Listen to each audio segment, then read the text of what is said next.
தமிழா பார்வையாளர்களுக்கு வணக்கம்.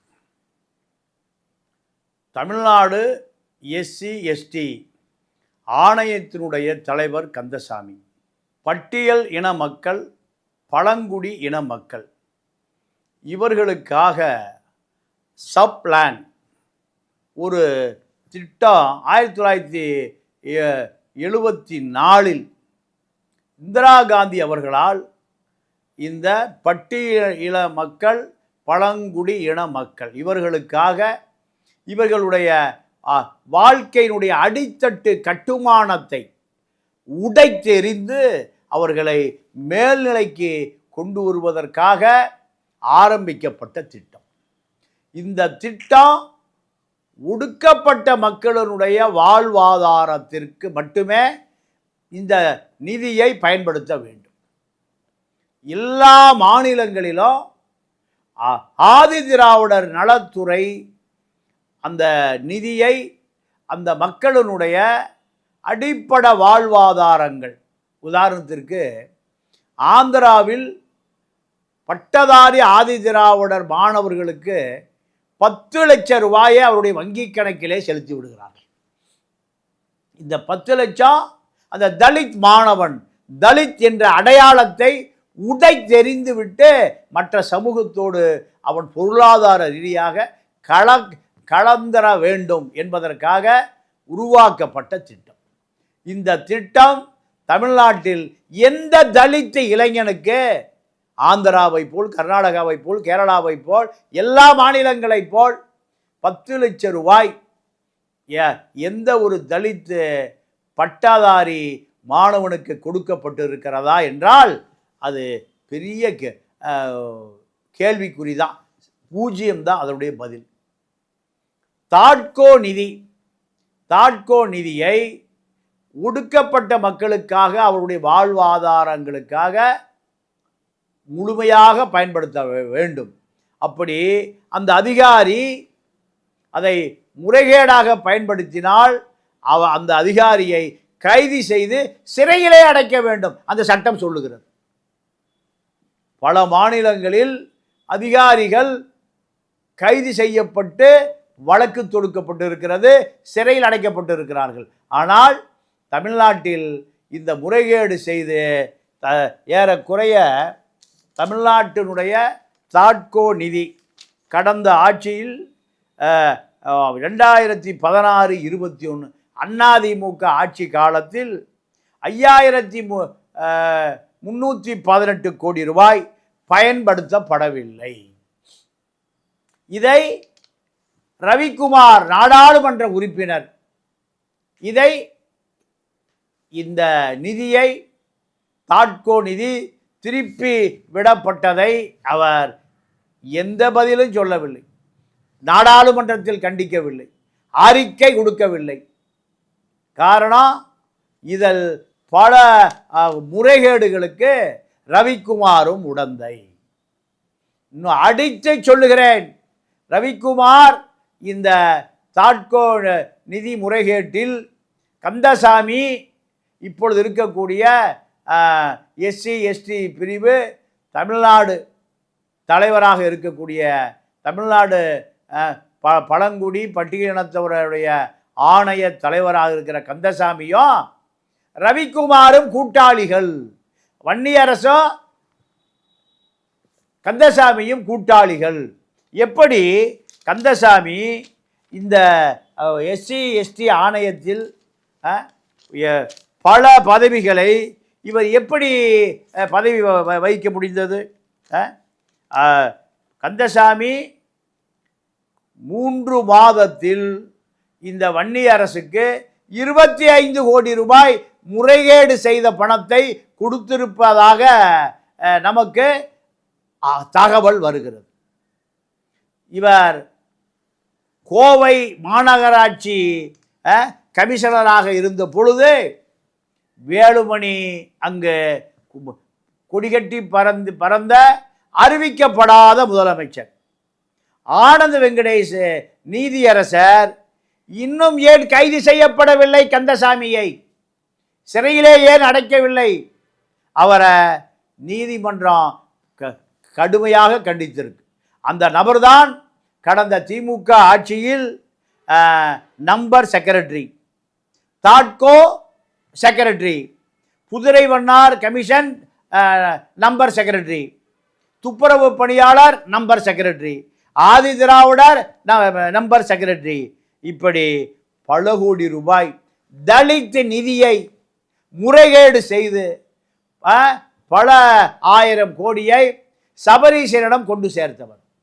நீங்க எந்த அதிகாரியும் போன ஆட்சியில் திருடினால் சபரீசனுக்கு தெரியாமல் திருட முடியாது. சபரீசன் அந்த நிதியை சபரீசனிடம் கொண்டு சேர்த்தால்தான் இத்தனை பதவி பட்டம் பழைய வழக்கு பாயாமல் பாதுகாக்கப்படுவார். அப்படி பாதுகாக்கப்பட்டவரை இந்த விஜய் அரசு, தாவேக அரசு ஏன் பாதுகாக்கிறது? இந்த 3 மாதத்தில் நிதி முறைகேடு, ஆதி திராவிட நலத்துறை நிர்வகிக்கிற ஆதி திராவிட நலத்துறை ஹாஸ்டலில் தங்கும் விடுதியில் இவர் தான் சோப்பு, சீப்பு, கண்ணாடி, ஒட்டுமொத்தமாக அந்த ஆதி திராவிடர் நல துறை நடத்துகிற அந்த விடுதியில் அத்தனை பொருள்களும் இவர் தான் கமிஷன் ஏஜென்ட். இந்த கந்தசாமி பல ஆயிரம் கோடி ரூபாயை திருடி, தலித் நிதியை திருடி, கொள்ளையடித்து, ஏமாற்றி, அந்த மாணவர்களை வஞ்சித்து, பட்டினி போட்டு பல கோடி ரூபாயை இவர் யாருக்கு? தலித் தலைவர்களுக்கு. தன்னை பற்றி யாரும் அறிக்கை விட்டு விடக்கூடாது, தன்னை பற்றி யாரும் பொதுவெளியில் பேசிவிடக்கூடாது இது என்பதற்காக அந்த தலித் நிதியை திருடி எல்லா தலித் கூட்டாளிகளுக்கு பங்கு போடுகிற நபர் தான் இந்த கந்தசாமி. இந்த கந்தசாமியால் அருந்ததியர்களுக்கு எதிராக சரவணன் என்கின்ற L1 கான்ட்ராக்டர், இந்த இளைஞன் அருந்ததிய சமூகத்தில் தமிழ்நாட்டிலே ஒரே ஒரு இளைஞன் தான் L1 கான்ட்ராக்டர் சரவணன்.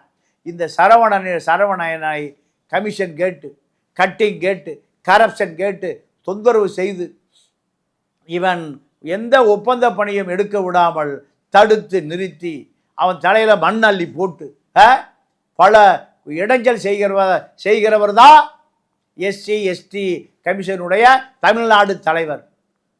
எப்படி இருக்கு? இதை தலித் தலைவர்களுக்கு தெரியாதா?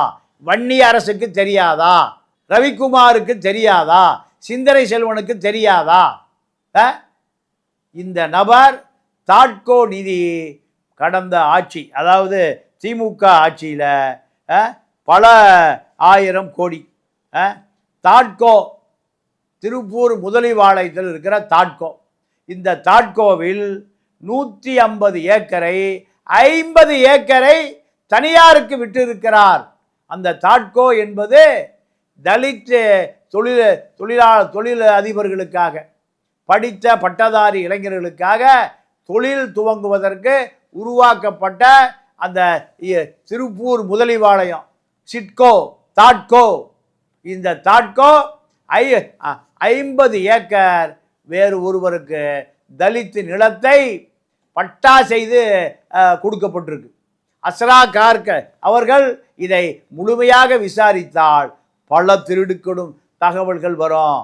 இதை வராமல் இந்த ஆட்சியில் 3 மாத ஆட்சியில் பல ஊழல்களை இந்த கந்தசாமி, ரவிக்குமார், ராஜேந்திரன் வன்னியரசு கூட்டணி பல கோடிகளை ஏமாற்றுவதற்கு, தலித் நிதியை முறைகேடு செய்வதற்கு தயாராக இருக்கிறது. இதுவரை 25 கோடி ரூபாய் மோசடி இந்த 2 மாத காலம் 3 மாத காலத்தில் மோசடி செய்யப்பட்டிருக்கிறது. உச்ச நீதிமன்றம், உயர் நீதிமன்றம் இந்த கந்தசாமியை கைது செய்து சிறையிலே அடைக்க சொன்னால் இன்று வரை அடைக்கவில்லை. தலைவருக்கு பணம் தர்றேன், தலைவருக்கு பணம் தர்றேன்னு இந்த குட்டி தலைவர்களெல்லாம் திருமாவளுடைய பெயரை சொல்லி, திருமாவளுடைய பெயரை கெடுத்து பல கோடியை வசூல் நடந்து கொண்டு இருக்கிறது. அத்தனையும் வெளிச்சத்துக்கு வந்தால் இந்த செயல் பல பேரை சிறையில் அடைக்கும். காப்பாற்றுவதற்கு சபரீசன் இல்லை, உதயநிதி இல்லை, ஸ்டாலின் இல்லை. ரவிக்குமார் போனால் 50 தலைவர்களுடைய படத்தில் அண்ணா படத்தை வைக்க விரும்பிய ரவிக்குமார் இனி உங்களது சோழி முடிந்து விட்டது. டெல்லியில் இருக்கக்கூடிய லோக்சபா செக்ரட்டரியேட் தலைமைச் செயலகம் உங்களுடைய நிதி முறைகேட்டை, உங்களுடைய வீடு வாடகைக்கு விடப்பட்டதை உளவுத்துறை மூலம் தகவல் எடுத்து விட்டது. அமித்ஷா காலில் விழுவதை தவிர வேறு வழி இல்லை. அமித்ஷா காலில் விழுந்தாலும் உங்களை இனி காப்பாற்ற முடியாது.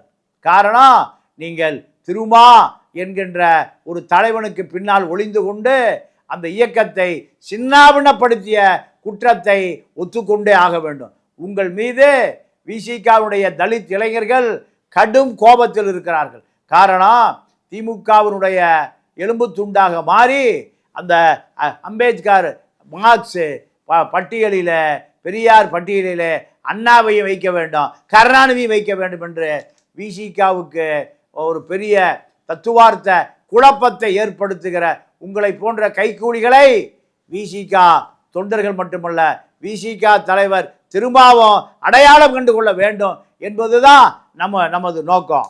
இந்த மாணவர்களுக்கு ஏறக்குறைய தாட்கோ நிதி பல கோடி ரூபாய் முறைகேடு செய்யப்பட்டிருக்கிறது.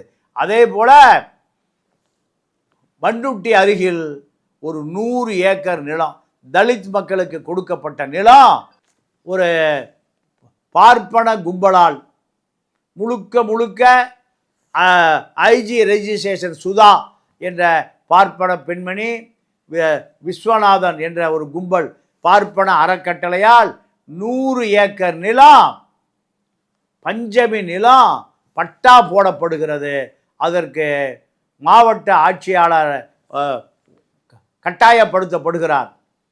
Additional IG registration Sudha, Cuddalore DIG Kavitha Rani இவர்களுக்கெல்லாம் அழுத்தம் கொடுக்கப்படுகிறது.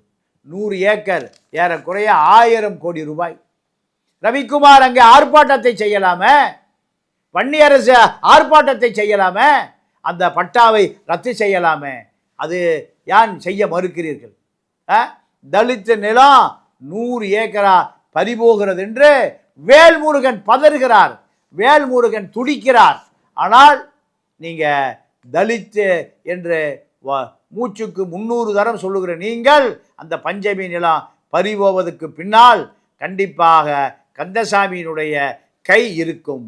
ஆனால் கந்தசாமி உங்களுக்கு தேவைப்படுகிறார், சபரீசனுக்கு தேவைப்படுகிறார், இப்பொழுது வன்னியரசுக்கும் ரவிக்குமாருக்கும் தேவைப்படுகிறார் இந்த நபர்.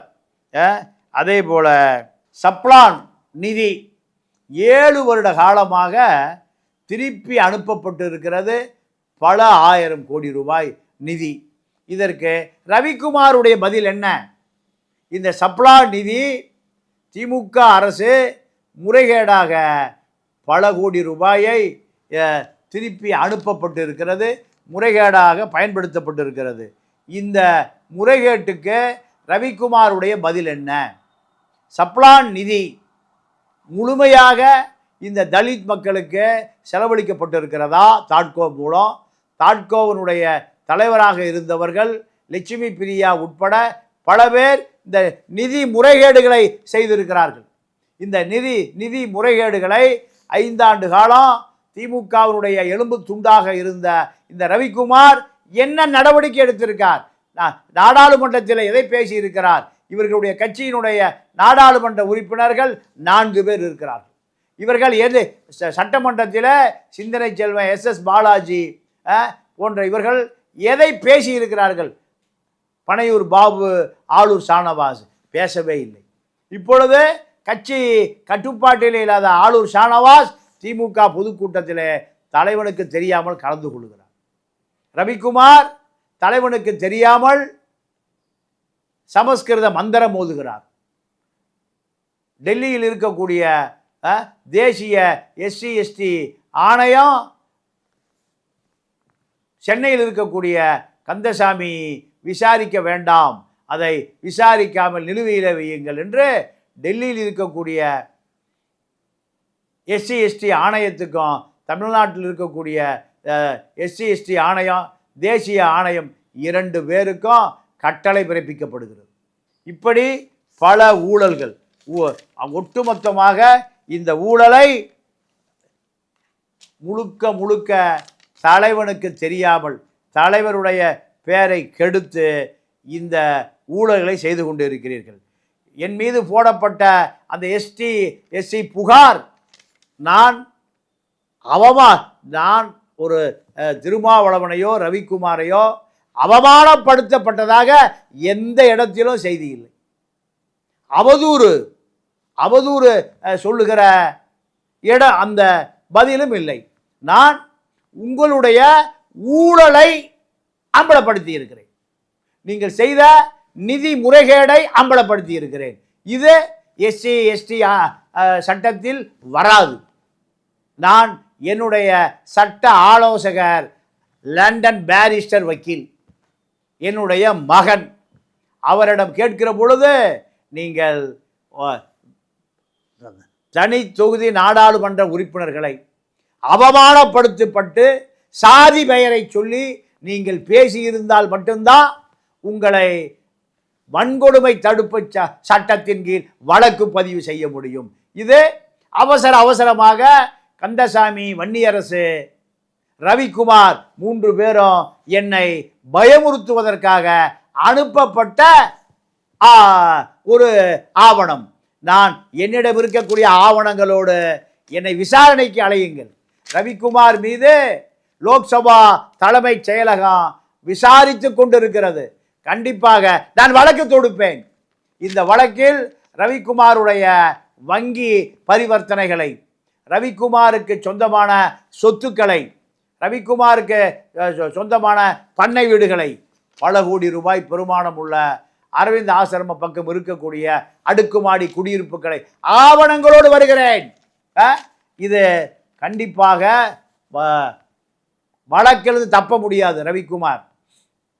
அதே போல இப்பொழுது லட்சுமி பிரியா, கந்தசாமி, அண்ணாதுரை இவர்கள் ஊட்டியில ஒரு டிரைபிள்ஸுக்கு சொந்தமான இடத்தை ஆக்கிரமித்திருக்கிறார்கள். அந்த பழங்குடியின மக்களுடைய இடத்தை ஊட்டியில விரட்டி விட்டு அந்த இடம் தனியாருக்கு தாரைவாக்கப்பட்டிருக்கிறது. லட்சுமி பிரியா CMPA 2, கந்தசாமி, அண்ணாதுரை இவர்கள் அந்த ஊட்டியிலே செய்த முறைகேடல் தப்பிக்கவே முடியாது. ஆவணங்களோடு நீதிமன்றத்திற்கு நாங்கள் செல்ல இருக்கிறோம். அதே போல் SC ST சப்ளான் உட்கூறு திட்டத்தில் புதிதாக ஒரு கமிட்டி அமைக்கப்பட்டிருக்கிறது. அந்த கமிட்டியில் வன்னி, ரவிக்குமார் இப்படி பல பேர் அந்த கமிட்டியில் அறிவிக்கப்பட்டிருக்கிறார்கள். இதில் ரமேஷ் என்பவர் டெல்லியில் இந்த தாட்கோ நிதியை முறைகேடாக எடுத்து அதை இந்த தலித் தலைவர்களுக்கு கொடுக்கக்கூடிய ரமேஷ் அவரும் இடம்பெற்றிருக்கிறார். அவருடைய சொத்து மதிப்பு டெல்லியில் 100 கோடி ரூபாய். தலித் நிதியை ஏமாற்றுவதுதான் வேலை. அவரை அவசரமாக இந்த சப்ளான் கமிட்டியில் சேர்த்திருப்பது யார்? கண்டிப்பாக வன்னியரசு, ரவிக்குமார் 2 பேரும் இந்த ரமேஷை இந்த சப்ளான் கமிட்டியில் சேர்த்ததின் மூலம் பல கோடி இந்த நிதி, சப்ளான் நிதி, SC ST நிதி, தாட்கோ நிதி கொள்ளையடிப்பதற்கு தயாராகிறது. முதலமைச்சர் விஜய் நேரடியாக இதில் தலையிட வேண்டும். இந்த தலித் மக்களுடைய வாழ்வாதாரங்களை காப்பாற்ற வேண்டும். அஸ்ரா கார்க்கு இதில் விசாரிப்பதற்கு அனுமதிக்க வேண்டும். முதலமைச்சர் அவர்களே, கடந்த திமுக ஆட்சியில் பல ஆயிரம் கோடி ரூபாய் சபரீசனுக்கு வசூலித்து கொடுத்தவர் தான் இந்த கந்தசாமி. வேலுமணி முன்னாள் உள்ளாட்சித்துறை அமைச்சர், அவருக்கு பல ஆயிரம் கோடி ரூபாயை சப்ளான் நிதி, தாட்கோ நிதி இப்படி பல ஆயிரம் கோடியை வேலுமணிக்கு திருடி கொடுத்து தக்க வைத்து கொண்டார். இப்பொழுது கடந்த ஆட்சியில் சபரீசனுக்கு திருடி கொடுத்து தக்க வைத்து கொண்டார். 10 ஆண்டு காலம் பல ஆயிரம் கோடி ரூபாய் தலித் நிதிகளை வேலுமணிக்கும் சபரீசனுக்கும் திருடி கொடுத்த இந்த நபர் போன திமுக ஆட்சியில் எஸ்சி எஸ்டி தமிழ்நாடு ஆணையத்தினுடைய தலைவராக அமர்ந்திருக்கிறார். இதை உடனடியாக முதலமைச்சர் விஜய் அவர்கள் இதை விசாரித்து பழைய வழக்கில் கந்தசாமியை கைது செய்து, கந்தசாமி சொத்துக்களை பறிமுதல் செய்து, தலித்துக்களுக்கு செய்திருக்கிற துரோகத்தை பட்டியலிட்டு செய்தால் கந்தசாமியை போல துரோகிகள், தலித் துரோகிகள், ரவிக்குமாரை போன்ற துரோகிகள், வன்னியரசை போன்ற பல கோடி ரூபாய் வைத்திருக்கிற துரோகிகள், இவர்களெல்லாம் நிரந்தரமாக சிறைப்படுத்தப்பட வேண்டும். அப்பாவி தலித் மக்கள் குடிசைகள் கொளுத்தப்படுகிறது. இன்னும் அவன் வறுமைக்கு கோட்டுக்கு கீழே வாழ்ந்து கொண்டிருக்கிறான். இதை உடனடியாக முதலமைச்சர் இந்த நிதி முறைகேடை கண்டிப்பாக காப்பாற்றி தலித் மக்களை பல கோடி பேர் வாக்களித்திருக்கிறார்கள், சாரியாக வாக்களித்திருக்கிறார்கள். அவருக்கு நீங்கள் அந்த சமூகத்தை அடுத்த கட்டத்திற்கு நகர்த்த வேண்டிய தேவை இருக்கிறது என்பதை நான் பெருமையோடு கூறிக்கொள்கிறேன். நன்றி, வணக்கம்.